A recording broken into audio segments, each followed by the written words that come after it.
దేశమంటే మట్టి కాదోయ్, దేశమంటే మనుషులోయ్ అంటూ తెలుగులో ప్రసంగాన్ని ప్రారంభిస్తూ కేంద్ర బడ్జెట్ను ప్రవేశపెట్టిన ఆర్థిక శాఖ మంత్రి నిర్మలా సీతారామన్కు జిల్లా బీజేపీ అధ్యక్షులు ప్రతాప్ రామకృష్ణ ప్రత్యేక కృతజ్ఞతలు తెలిపారు. పార్లమెంటులో కేంద్ర బడ్జెట్ ప్రవేశపెట్టిన సందర్భంగా ప్రతాప్ రామకృష్ణ మీడియాతో మాట్లాడుతూ నిర్మలా సీతారామన్ గంటన్నర తన బడ్జెట్ ప్రసంగంలో మధ్యతరగతి ప్రజలను దృష్టిలో ఉంచుకొని అత్యంత ఉపయోగకరమైన 12 లక్షల రూపాయల వరకు ఆదాయ పన్ను మినహాయింపుతో పాటుగా పలు భారీ రాయితీల ప్రకటనలు చేశారని అన్నారు. ఈ బడ్జెట్ సామాన్యులకు గొప్ప ఉపశమనం కలిగించిందని, మొబైలు, టీవీ, ఎలక్ట్రానిక్, కారు వంటి వస్తువులు చౌకగా లభించనున్నాయని, 82 వస్తువులపై సెస్ తొలగించారని, 36 రకాల క్యాన్సర్ మందులు చౌకగా లభించనున్నాయని అన్నారు.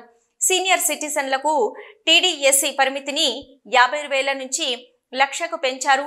ఆదాయపు పన్ను దాఖలు పరిమితిని 2 సంవత్సరాల నుంచి 4 సంవత్సరాలకు పెంచారని, కిసాన్ క్రెడిట్ కార్డుపై రుణ పరిమితిని 3 లక్షల నుంచి 5 లక్షలకు పెంచారని, సామాన్యులను దృష్టిలో ఉంచుకొని అత్యంత సానుకూల బడ్జెట్ ప్రవేశపెట్టిన ఆర్థిక మంత్రి నిర్మలా సీతారామన్కు మరియు ప్రధానమంత్రి శ్రీ నరేంద్ర మోదీకి కృతజ్ఞతలు తెలిపారు.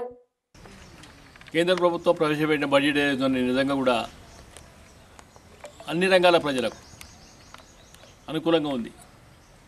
మరి రాష్ట్ర ప్రభుత్వం, ముఖ్యమంత్రి, కాంగ్రెస్ పార్టీ ఏమో అంటే వీళ్ళకి అనుకూలంగా లేదు.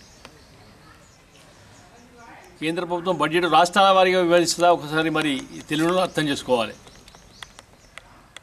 ఈ రాష్ట్రంలో బడ్జెట్ రూపొందిస్తే జిల్లాల వారీగా బడ్జెట్ ఇస్తుందా మరి ఎక్కడన్నా? దాదాపు ఈ 40-50 సంవత్సరాల కింద ఇంత మంచి బడ్జెట్ కూడా ఎక్కడ జరగలేదని ఆర్థిక నిపుణులు కూడా చెప్తా ఉన్నారు.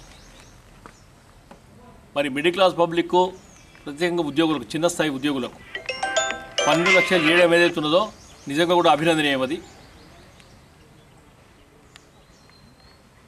అట్లే టౌన్ డెవలప్మెంట్స్కు 1,00,000 కోట్ల రూపాయలు ఈసారి బడ్జెట్లో పెట్టింది. అంటే త్వరితగతిన అభివృద్ధి జరగాలనే ఆలోచన చేస్తూ ఉంది ప్రభుత్వం. కిసాన్ క్రెడిట్ కార్డ్స్ ఏవైతున్నాయో 3 లక్షల నుంచి 5 లక్షల రూపాయలకు పెంచింది దాని లిమిట్ను. మరి వీటన్నిటినీ చూపించకుండా తెలంగాణకు గుడ్డునిచ్చింది, తెలంగాణ రాష్ట్రానికి మాకు ఏమీ ఇవ్వలేదు అని చెప్పడం ఏదైతున్నదో కాంగ్రెస్ పార్టీ మూర్ఖత్వానికి నిదర్శనం. అది బ్లాక్మెయిల్ చేసి బ్లాక్మెయిల్ రాజకీయాలతో రాష్ట్ర ప్రభుత్వం నడుస్తూ ఉంది. వాళ్ళు ఇచ్చిన హామీలు ఏవైనాయో హామీలు తీర్చే దమ్ము లేదు. అనేకమైన హామీలు అధికారంలో కష్టానికి చేసిండ్రు. తులం బంగారం జాడపత్తలేదు, 2,500 మహిళలకు జాడపత్తలేదు. అవి ఏవి ఇవ్వకుండా కేవలం కేంద్ర ప్రభుత్వాన్ని, నరేంద్ర మోడీ గారిని, ఈ బీజేపీని తిట్టడానికే ఈ కాలయాపన చేస్తున్నాయి దాన్ని కూడా మేము అనుకుంటా ఉన్నాం.